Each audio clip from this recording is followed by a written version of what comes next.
नमस्कार, आप देख रहे हैं अपने उत्तराखंड। मैं हूं आपके साथ संदीप तिवारी।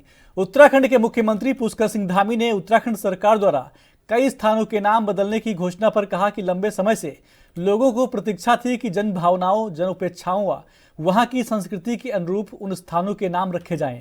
देवभूमि का जो मूल स्वरूप है, उनके प्रति जो लोगों की आस्था बढ़े, लोगों ने भी इसका स्वागत किया है। मैं सभी को शुभकामनाएं देता हूं। लंबे समय से लोगों को प्रतीक्षा थी कि जन भावनाओं के अनुरूप, जन अपेक्षाओं के अनुरूप, वहाँ की संस्कृति के अनुरूप और देवभूमि के मूल स्वभाव के साथ उन स्थानों के नाम रखे जाएं। और जो देवभूमि का मूल स्वरूप है उसके प्रति लोगों की आस्था बढ़े, श्रद्धा बढ़े। उन क्षेत्रों के प्रति जहाँ के नाम बदलने की घोषणा की गई है, वहाँ के जो लोग हैं जिन्होंने समाज जीवन में अपना एक विशेष स्थान प्राप्त किया है, उन क्षेत्रों के लिए विशेष प्रयास किए हैं, उन क्षेत्रों से उनका लगाव रहा है। महापुरुषों के नाम, देवी देवताओं के नाम या देश के आंदोलन में, देश के स्वतंत्रता के आंदोलन में उनका नाम रहा है, ऐसे नामों को रखने के लिए घोषणा की गई है। मैं समझता हूं कि लोगों ने भी इसका स्वागत किया है। मैं सभी को शुभकामनाएं देता हूं कि हम उत्तराखंड हिंदुस्तान का श्रेष्ठ राज्य बने, हर दृष्टि से लोगों की आस्था श्रद्धा यहां बनी रहे, उसका प्रयास हम निरंतर करते रहेंगे। आज से नए वित्तीय वर्ष की शुरुआत हो गई है। उत्तराखंड के मुख्यमंत्री पुष्कर सिंह धामी ने अधिकारियों को निर्देश दिए हैं कि राज्य में आगामी 10 साल की वित्तीय स्थिति की पूरी योजना तैयार की जाए। विकास, पर्यावरण संरक्षण और आधुनिक तकनीक का उपयोग कर योजनाओं के प्रभावी क्रियान्वयन पर कार्य किया जाए। उन्होंने कहा कि आगामी 10 वर्षों के राज्य के आय के संसाधन बढ़ाने के लिए आर्थिक विकास की रूपरेखा तैयार की जाए। राज्य की आर्थिकी से जुड़े पर्यटन, तीर्थाटन, ऊर्जा, कनेक्टिविटी, उद्योग, कृषि, ग्रामीण विकास, शिक्षा, स्वास्थ्य, कौशल विकास, सामाजिक कल्याण और अन्य महत्वपूर्ण क्षेत्रों में सुनियोजित तरीके से कार्य किए जाएं। अनावश्यक खर्चों को नियंत्रित किया जाए। उन्होंने कहा कि 2047 तक प्रधानमंत्री मोदी के विकसित भारत के संकल्प को पूरा करने के लिए सबको अपना योगदान देना होगा। राज्य में 2047 तक की वित्तीय स्थिति के लिए भी विस्तृत योजना बनाई जाए। स्थान पर नहीं जाना चाहता हूं, सब समग्रता पर जितने भी जगह से जो सुझाव आए उसके अनुरूप नामों की घोषणा। सर, आज नया वित्तीय वर्ष भी शुरू हो रहा है, किस तरह से जो दिशा निर्देश है वो विभागों को दिए जा रहे हैं? पिछले दिनों मैंने वित्त विभाग की समीक्षा की थी और हमारा जोर है कि आने वाले 10 साल और आने वाले 25 साल एक 10 सालों का रोड मैप वित्त विभाग पूरी तरह से बनाए कि हमको किस प्रकार की चुनौतियों का भविष्य में सामना करना पड़ेगा, कौन से क्षेत्र में हमारा रेवेन्यू एक स्थिरता में आएगा, कौन से क्षेत्र में हम रेवेन्यू बढ़ा सकते हैं, कहाँ हमें अधिक वित्त प्राप्त हो सकता है। और उसी प्रकार विकसित भारत का संकल्प जो आदरणीय प्रधानमंत्री नरेंद्र मोदी जी के नेतृत्व में देश के समक्ष रखा गया है, उसमें हम किस प्रकार से योगदान कर सकते हैं। तो हम दोनों ही विजन लेकर चल रहे हैं, जिससे कि आने वाले भविष्य में कहीं भी हमें वित्त के क्षेत्र में किसी प्रकार की चुनौती, किसी प्रकार का संकट हमारे सामने न खड़ा हो और हमारा राज्य निरंतर प्रगति को आगे बढ़े। मुख्यमंत्री पुष्कर सिंह धामी ने परिवहन विभाग के अंतर्गत संभागीय निरीक्षक पद पर नियुक्ति, आपको बता दें कि 8 अभ्यर्थियों को नियुक्ति पत्र प्रदान किया है। मुख्यमंत्री ने इन 9 नियुक्त अभ्यर्थियों को बधाई दी और कहा कि यह उनके जीवन की नई शुरुआत है। उन्होंने उनसे अपेक्षा की कि वे अपने कार्यक्षेत्र में नवाचार करेंगे और परिवहन विभाग में अपनी महत्वपूर्ण भूमिका निभाएंगे।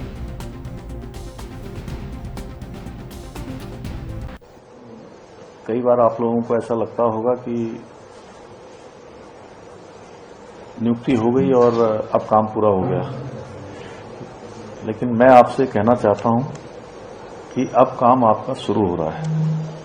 आज से आपके जीवन की एक नई शुरुआत हो रही है और ये जो परिवहन का क्षेत्र है हमारा, इसके सामने बहुत सारी चुनौतियां हैं और अभी तक ऐसी रीजनल जो हमारे अधिकारी हैं इनकी कमी के बारे में अभी एसके सिंह जी ने बताया। और बहुत समय में बहुत बार ऐसे विषय आते हैं कि सड़क दुर्घटनाएं होती हैं, कि उनकी गाड़ियों की फिटनेस ठीक नहीं है, तमाम प्रकार के सवाल भी हमारे सामने खड़े होते हैं। और हमारा राज्य भौगोलिक रूप से काफी कठिन राज्य भी है, जहाँ की भौगोलिक परिस्थितियां अलग अलग प्रकार की हैं। मैदान भी है तो एक लंबी पर्वत श्रृंखला भी हमारे राज्य में है, जहाँ से हमारा परिवहन विभाग लोगों के लिए काम करता है। तो उसमें आप सबकी जिम्मेदारी बहुत महत्वपूर्ण बन जाती है।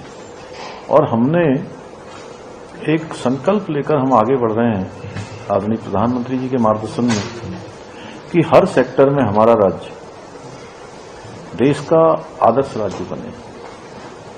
बहुत सारे निर्णय हमने लिए हैं, बहुत सारे नवाचार किए हैं, जिसमें आज पूरे देश के अंदर हमारे राज्य की एक अलग पहचान बन रही है। और सच में जब देश दुनिया के लोग मिलते हैं जो उत्तराखंड के रहने वाले हैं, प्रवासी उत्तराखंडी हैं, तो वो भी गौरव की एक अनुभूति महसूस करते हैं कि हम उत्तराखंड राज्य के हैं, जहां आज उत्तराखंड तेजी। उत्तराखंड में धामी सरकार द्वारा चौक चौराहा और सड़कों के नाम बदलने का मुद्दा राजनीतिक रूप ले चुका है। कांग्रेस जहां एक ओर से धर्म विशेष की राजनीति करार दे रही है, वहीं भाजपा कांग्रेस को उसके पिछले लिए गए फैसलों के नाम गिनवा रही है। कांग्रेस प्रवक्ता का आरोप है कि उत्तराखंड से खनन का मुद्दा आम आदमी के जहन से दूर हो जाए, इसीलिए एक नया सिगुफा लेकर आए हैं। भाजपा को आम जनमानस की दिक्कत परेशानियों से कोई आपको बताने की साकार नहीं है। उनका सिर्फ ध्यान धर्म विशेष की राजनीति करने का है और इसीलिए एक विशेष धर्म के नाम से वह अब परहेज कर रहे हैं। वहीं भाजपा प्रवक्ता कमलेश रमन ने भी कांग्रेस को उनके पिछले दिनों की याद दिलाई है।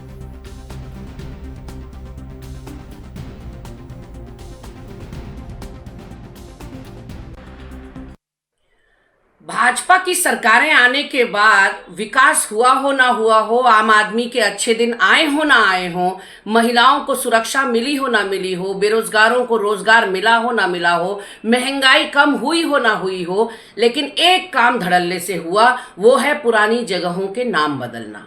अपना कोई मील का पत्थर तो ये रख नहीं पाए आज की तारीख में जिसका ये नामकरण कर सके, लेकिन हाँ, पुराने लोगों ने जो नाम दिए थे उनको बदलने की एक मुहिम भाजपा के अंदर एक चल पड़ी है।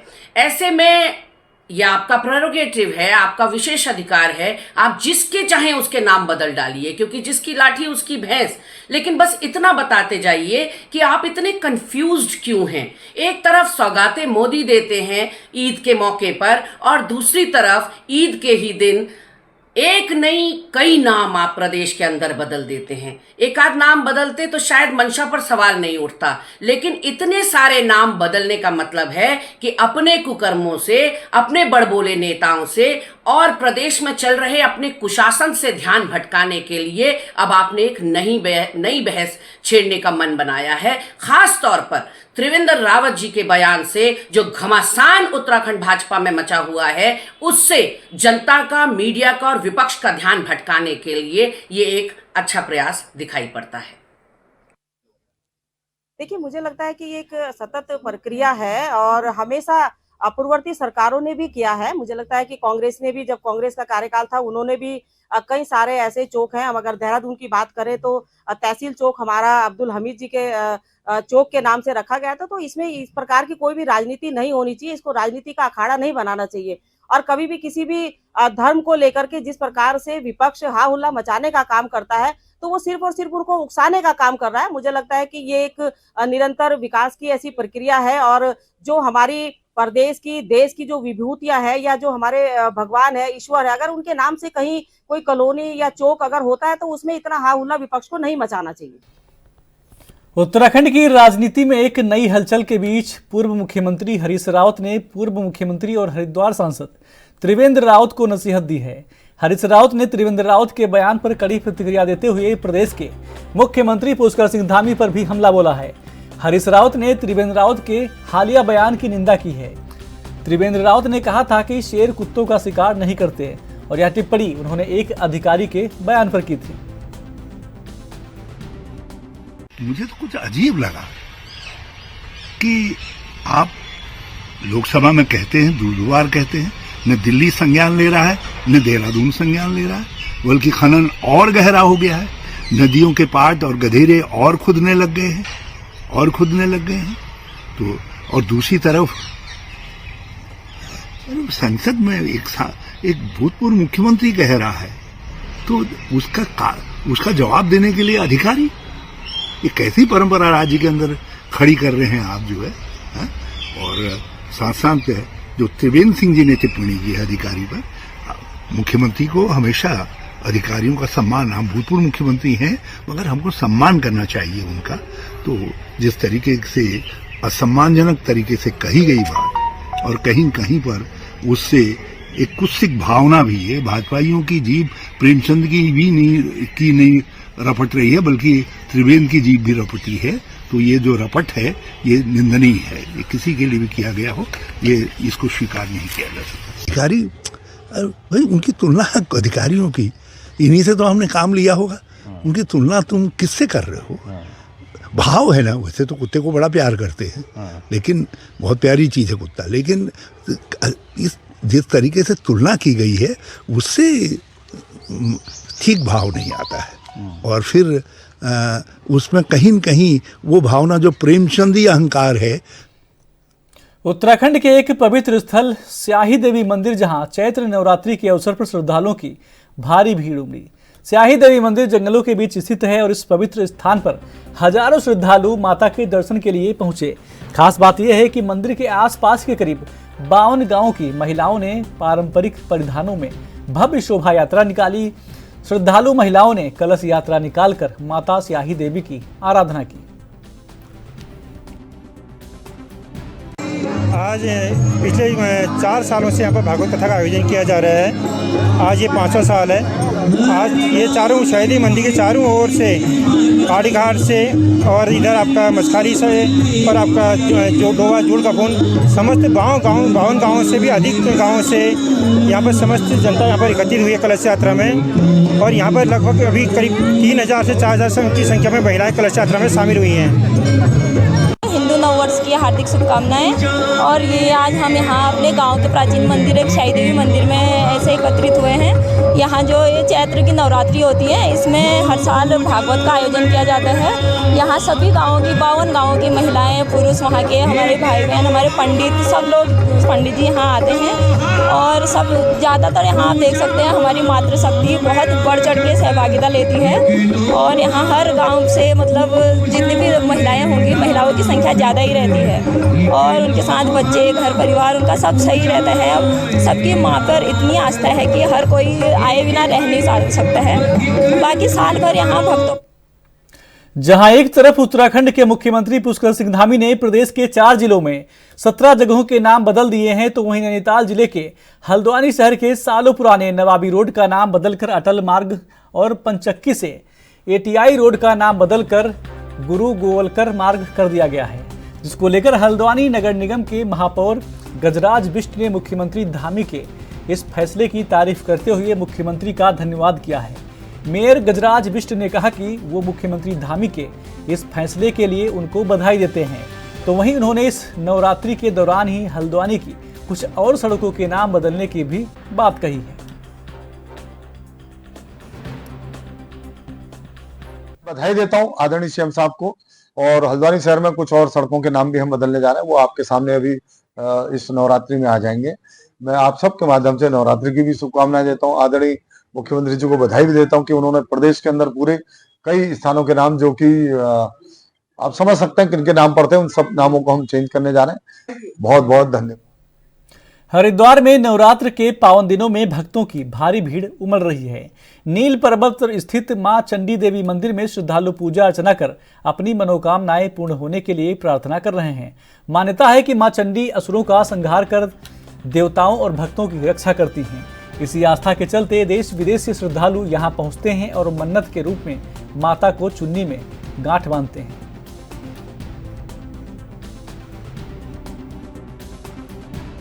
बहुत ज़्यादा मान्यता सुनी थी, इसलिए पानीपत से यहाँ आए दर्शन करने के लिए और बहुत ही ज़्यादा अच्छा लगा और बहुत ही ज़्यादा उत्साह देखने को मिल रहा है। भक्तों का बहुत भीड़ भी लगी हुई है।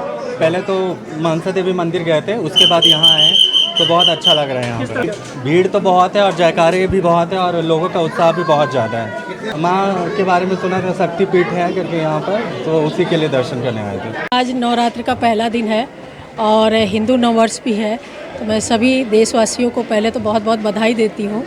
आज माता रानी का ऐसा आशीर्वाद मिला कि हम लोग गंगा स्नान करके मनसा देवी माता रानी के दर्शन किए और अभी चंडी देवी माता रानी के दर्शन कर रहे हैं। पूरे देशवासियों के लिए माता रानी से प्रार्थना कर रहे हैं कि सभी लोग स्वस्थ रहें, हमारा देश विकास की ओर बढ़े और हमारा देश विश्व के पटल पे नंबर 1 पे अपना स्थान ले, ऐसी माता रानी से मैंने प्रार्थना की है।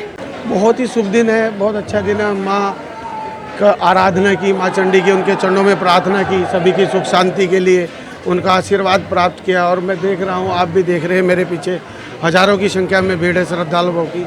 कितना आस्था का सैलाब है और माँ के चरणों में सब आए हुए हैं। और नवरात्रे तो बहुत ही शुभ होते हैं, सभी अपना माँ का आशीर्वाद चाहते हैं और माँ का आशीर्वाद लिया, बहुत अच्छा लगा, बहुत पॉजिटिव ऊर्जा। माँ के चरणों में आगे तो सभी मनोकामनाएं पूर्ण होती, सभी का संकट मोचन करती हैं, सभी को आशीर्वाद मिलता है। और युगों युगों से सृष्टि के हुआ है कि माँ चंडी देवी के दर्शन जो करता है, सभी की आराधना करता है, सबकी इच्छाएं पूर्ण होती हैं। हम सभी लोग 65 लोग आए हैं माता जी के लिए। बहुत अच्छा लगा, माता जी इसकी बहुत सिद्ध मंदिर है और बहुत प्यारा लगता है। और हम इतना दर्शन करके आए हैं, इतनी थकान लग रही थी, यहाँ आने से मेरी सारी थकान, सारा दुख दर्द मेरा सब खत्म हो गया। मैं बहुत प्रेम से बहुत खुश हूँ यहाँ आने पे, बहुत मुझे अच्छा लग रहा है। भगवान करे, माता रानी चाहे सभी लोग ऐसे ही आएँ, सबकी मनोकामना पूरी हो। जय माता की। पौराणिक धार्मिक मान्यताओं के अनुसार चिकछुर, चामुर, चंड, मुंड, शुम निशुम आदि दैत्यों द्वारा जब इंद्र आदि देवताओं का सिंहासन छीन लिया था, तब इंद्र आदि देवताओं द्वारा भगवान ब्रह्मा जी, भगवान विष्णु जी और भगवान शिव जी से यह प्रार्थना करी कि हे भगवान, हमारा जो राज्य है चिकछुर, चामुर, चंड, मुंड, शुम निशुम आदि दैत्यों द्वारा छीन लिया है, कृपया करके आप हमें हमारा राज्य वापस लौटाएं। तब भगवान ब्रह्मा जी, भगवान विष्णु जी और भगवान शिव जी द्वारा उन्हें यह बताया गया कि आप माँ भगवती की शरण में जाओ, वही आपको इस संकट से टाल सकती है। तब इंद्र आदि देवताओं द्वारा कई हजार वर्षों तक माँ भगवती की आराधना करी, उस पर माँ भगवती प्रसन्न हुई। प्रसन्न होने के पश्चात माँ भगवती ने चिकछुर, चामुर, चंड, मुंड, शुम निशुम आदि दैत्यों का संहार किया और इंद्र आदि देवताओं का उनका राज्य उनको वापस लौटाया। उसके पश्चात इंद्र आदि देवताओं द्वारा माँ भगवती से प्रार्थना करी कि हे माँ भगवती, आप हमें ऐसा कोई सरल उपाय बताएं कि जिससे हम कई हजार वर्षों तक आपकी तपस्या में लीन रहे, तो इससे हमें जल्दी से जल्दी आप प्रसन्न हो, हमें कोई ऐसी सरल विधि बताएं। तब माँ भगवती द्वारा उन्हें यह बताया गया कि जो भी भक्त श्रद्धालु इस स्थान पर अष्टमी, नवमी और चतुर्दशी के दिन माँ भगवती की पूजन अर्चन, भंडारा, हवन इत्यादि करता है, तो उसकी सभी मनोकामनाएं पूर्ण होती है और मैं उस पर सदा प्रसन्न रहती हूँ। बड़ी संख्या में वैसे तो साल भर श्रद्धालु आते हैं, लेकिन नवरात्र में अलग ही मंदिर की रौनक देखी। जी, दूर दूर से लोग जो है यहाँ पर माँ भगवती से मनोकामनाएं मांगने आते हैं और कई श्रद्धालु ऐसे भी होते हैं जिनकी मनोकामनाएं पूरी हो जाती हैं, तो वो अपनी माता को जो चुन्नी वगैरह जो बांध के जाते हैं, यहाँ पे गांठ बांध के जाते हैं, तो उसको खोल के माँ भगवती के चरणों में प्रसाद के साथ अर्पित करते हैं। खटीमा विधायक भुवन चंद कापड़ी ने कार्यकर्ताओं, ग्रामीणों और जनप्रतिनिधियों के साथ ओवरलोड खनन वाहनों के खिलाफ विरोध जताते हुए जमकर धरना प्रदर्शन किया और शासन प्रशासन को सचेत करते हुए तत्काल इसे रोकने की मांग की है। खटीमा के दिया गांव स्थित कामन नदी में खनन पट्टा धारकों के माध्यम से सिल्ट खनन में विगत 1.5 माह से चल रहे ओवरलोड वाहनों से ग्रामीण क्षेत्र की सड़कें बुरी तरह क्षतिग्रस्त हो रही हैं। वह सड़कों पर बनी अनेकों पुलिया भी टूटने के कगार पर हैं। साथ ही स्कूली बच्चों और ग्रामीणों को भी तेज गति से दौड़ रहे ओवरलोड वाहनों से खतरा बना हुआ है, जिसको लेकर आक्रोशित दर्जनों ग्रामीण सड़कों पर तेज गति से दौड़ रहे ओवरलोड खनन वाहनों के खिलाफ बिरिया मझोला गांव में धरना दिया। आपको बता दें तथा जमकर विरोध प्रदर्शन भी किया गया है और शासन प्रशासन से इन ओवरलोड वाहनों के खिलाफ उचित कार्रवाई की मांग की गई है। सर, ओवरलोडिंग के चक्कर में ही आज पूरे ग्रामीणों ने यहाँ पर धरना दिया है, जो कि 1-1.5 महीने से लगातार ओवरलोडिंग हो रही है। ये लोग नदी से ट्रॉलियों के माध्यम से एक जगह इकट्ठा करते हैं और यहाँ से 500, 600 क्विंटल एक डंपर पे लेके जाते हैं, जिससे कि गांव वालों को काफ़ी आक्रोश है। यहाँ हर 3-4 किलोमीटर पे स्कूल हैं, मेन इसी रोड पे स्कूल हैं। इसलिए हमारा कहना है कि अगर इनका खनन हो रखा है, अगर इनका पट्टा है खनन का ले जा रहे हैं ओवर लोडिंग न ले जाके ये अपना अंडर रोड ले जाएं, हमें कोई आपत्ति नहीं है। लेकिन ये है कि इस हिसाब से जो रोडें टूट रही हैं इससे काफ़ी नुकसान है, क्योंकि अभी आप जाओगे तो देखोगे यहाँ पे एक पुलिया है, सिंगल पुलिया है सर, वो अगर टूट जाती है तो गांव वालों का आना जाना खड़ी में बंद है। इससे आगे भी आप जाओगे बिछुआ में, गिदौर में और बनगटिया, उससे आगे आलाबिरती में भी रोडें टूटी हुई हैं। हमारा तो यही कहना है कि साहब ये रोडें बंद, ओवरलोड बंद होना चाहिए बिल्कुल, क्योंकि ओवरलोड बंद नहीं होगा तो ये रोडें यहाँ पे बिल्कुल ख़राब हो जाएंगी बरसात में किसी भी हालत। ओवरलोड बंद नहीं होता तो आगे क्या गाँव वालों का स्टैंड रहेगा? सर गांव वालों का ये रहेगा, आज यहाँ धरना हुआ है तो कल वहीं बनगटिया में होगा, उससे अगले हफ्ते में बिछुआ में किया जाएगा। इस हिसाब से ही आगे को खटीमा की तरफ इसे बढ़ता रहता है। देखिए, स्थानीय ग्रामीणों ने यहाँ पर धरना किया है और मुझे भी सूचना दी कि जो दिया में खनन हो रहा है वो एक जगह स्टोर होकर ओवरलोड होकर जा रहा है। मतलब कि जो ये ग्रामीण सड़कें हैं, बड़ी बामुश्किल बड़े समय बाद ये सड़कें बन पाई हैं और यहाँ 6-7 स्कूल हैं जो चलते हैं और डंपर लगातार आप देख रहे हैं कि कैसे दुर्घटना डंपरों से लगातार हो रही है। तो ओवरलोड डंपर जा रहे हैं 600 700 कुंटल लेकर, और जिससे रोड क्षतिग्रस्त हो रही है। आप अगर अभी बिछुआ की तरफ जाएंगे तो जो पुलिया है वो भी मुझे लगता है कि काफ़ी नुकसान इन ओवरलोड्स के कारण हो गया। अगर यहाँ द्यूरी की तरफ भी जाते हैं तो यहाँ भी जगह जगह सड़क टूट रही है। तो ग्रामीणों ने ओवरलोड के खिलाफ प्रदर्शन किया है। उनका कहना है कि जिस वेट के हिसाब से सड़कें बनी हैं उतना ही माल यहाँ गाड़ियों में जाए, और लगातार दिन दहाड़े एक्सीडेंट का खतरा, बच्चों के हज़ारों की संख्या में बच्चे स्कूल जा रहे हैं, कोई बिछुआ की तरफ जा रहा है, कोई खटीमा जा रहा है, कोई द्यूरी जा रहा है, तो अंधाधुंध डंपर चल रहे हैं। तो उसके खिलाफ ये प्रदर्शन किया है और हम यहाँ पे धरने पे बैठे हुए हैं। और ग्रामीणों का कहना ये भी है कि सूचना मिली तो आज उन्होंने डंपर नहीं चलाए हैं, और इसी में हमारे यहाँ के प्रधान जनक चंद जी ने मुंडन किया है इसके विरोध में, और जो है अभी नरेश चंद जी भी इसके आपके सामने जो है कि इसके विरोध में मुंडन करेंगे। अगर ओवरलोड, मैंने अभी जिला अधिकारी महोदय को भी सूचना दी है कि ऐसी ऐसी बात है और ग्रामीण धरने में बैठे हैं, अगर नहीं ओवरलोड को रोका जाएगा तो हम जगह जगह पर ये प्रदर्शन करते रहेंगे। प्रदेश में बढ़ती गर्मी के साथ वनाग्नि की घटनाओं के बढ़ने की संभावना जताई जा रही है, और इसे देखते हुए वन विभाग ने अपनी तैयारियां पूरी कर ली हैं। वन विभाग ने वनाग्नि से निपटने के लिए कई कदम उठाए हैं। प्रमुख वन संरक्षक डॉक्टर धनंजय मोहन ने इस बारे में जानकारी दी कि विभाग ने इसकी रोकथाम के लिए इंटीग्रेटेड कमांड कंट्रोल सेंटर स्थापित किया है। इस केंद्र से वनाग्नि की घटनाओं पर तुरंत नजर रखी जा सकेगी।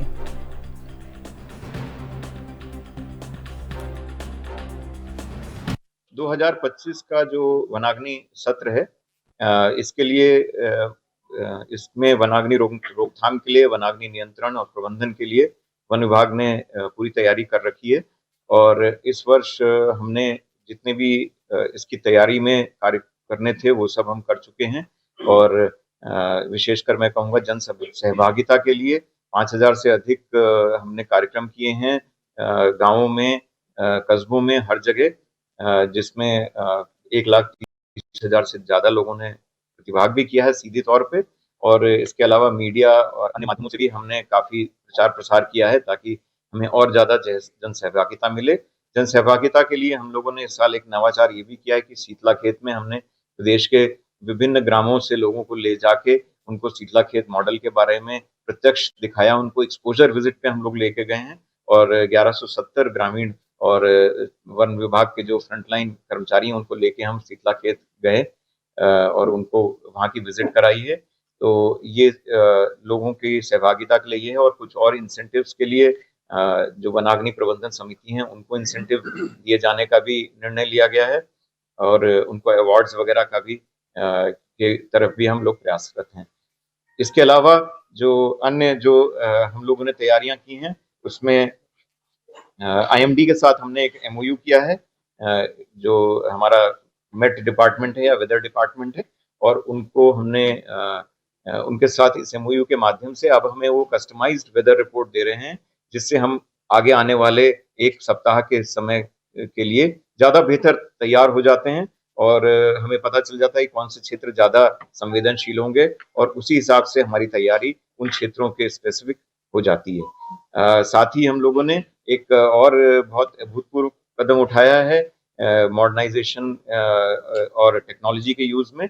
इस बार पहली बार हम लोगों ने एक फॉरेस्ट फायर मॉनिटरिंग का ऐप डेवलप किया है, जिसके माध्यम से हमारे सभी फील्ड कर्मी जो हैं अपने स्मार्टफोन्स पे इस ऐप को यूज कर रहे हैं, जिससे हमें जो सैटेलाइट अलर्ट जो कि हमें प्रायः जो सबसे पहली बार हमें पता चलता है किसी वनाग्नि का सैटेलाइट के माध्यम से, सैटेलाइट अलर्ट्स उनके पास ज्यादा जल्दी और ज्यादा व्यवहारिक तरीके से पहुंच रहे हैं, जिसके कारण वो जल्दी से जल्दी ऐसे क्षेत्रों में पहुंच जाते हैं जहां पे वनाग्नि की या किसी भी अग्नि की जो अलर्ट आता है उसकी घटना होती है और उसका फिर वो निवारण करते हैं, उसका कंट्रोल करते हैं। जो 6 जनपद संवेदनशील हैं, 3 कुमाऊं मंडल में और 3 गढ़वाल मंडल में, अल्मोड़ा, चंपावत और नैनीताल इसमें है कुमाऊं मंडल में। और अगर गढ़वाल मंडल की बात करें तो उत्तरकाशी, टिहरी और पौड़ी। और इसमें व्यवस्था ये की गई है कि इस बार हम लोगों ने, जैसे बताया आपने, कि कम्युनिटी पार्टिसिपेशन को सबसे ज़्यादा हम लोगों ने महत्व दिया है। उसके लिए जो जैसे शीतला खेत मॉडल है जो अल्मोड़ा में चल रहा है सफलतापूर्वक, उसके तर्ज पे अन्य वन प्रभागों में भी उनके एक्सपोजर भी। उत्तराखंड के बुलेटिन में मेरे साथ बस इतना ही। आप देखते रहिए एएनबी न्यूज। नमस्कार।